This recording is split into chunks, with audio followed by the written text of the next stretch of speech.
یہ پرپوزل ہی میری تھی وہاں پر میٹنگ میں کہ آرمی چیف اگر آپ سمجھتے ہیں کہ ہم نے ملک کو صحیح طرف لے کر جانا ہے تو انٹر بینک اور جو اوپن مارکیٹ کے ریٹ کا ڈفرینس ہے اس کو ختم ہونا چاہیے.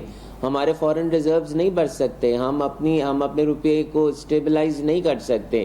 اور گرے اکانومی اور وائٹ اکانومی کا بھی کہ جو 2 سے 3 ٹائمز زیادہ ہے ہمارا انڈاکومنٹڈ اکانومی, وہ جب تک آپ کا وائٹ اکانومی کو سپورٹ نہیں کرے گا تب تک وہ نہیں بڑھے گا. اور میں ایک اور بات بھی بتاؤں کہ میں نے یہ بھی وہاں پر کہا کہ ہمیں الیکشنز نہیں چاہیے جب تک کہ چارٹر آف اکانومی سائن نہیں کرتی تمام پولیٹیکل پارٹیز.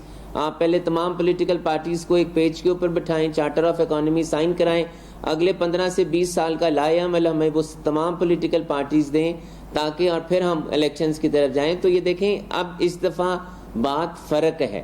اس دفعہ یہ پہلی والی باتیں نہیں ہیں کہ پہلی دفعہ جس طرح ہو جاتا تھا کہ 2 4 6 دن انفورسمنٹ ہوتی تھی اور ایکشن لیا جاتا تھا. اس دفعہ اب جب تک حالات آپ کے ٹھیک نہیں ہوں گے, کیونکہ میں ایک اور بات واضح کروں کہ ہماری 3 ساڑھے 3 گھنٹے کی میٹنگ میں یہ بات بالکل کلیئر ہے, اور میں سمجھتا ہوں کہ ہمارے chief of the army staff کو بھی یہ بات بالکل کلیئر ہے کہ جنگ بارڈر پہ نہیں لڑنی ہے, اس دفعہ اکنامک فرنٹ کے اوپر لڑنی ہے.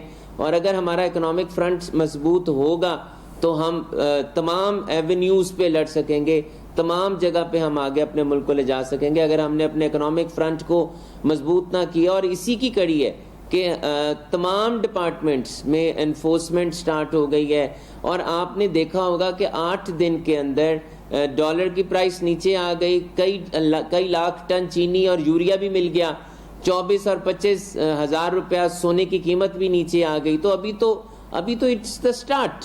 تو وہ ابھی جب انفورسمنٹ ہوگی اور جب ہم آگے چلیں گے اس میں, تو مجھے بہت امید ہے کہ یہ 240 کیا انشاءاللہ 240 سے بھی نیچے آ جائے گا.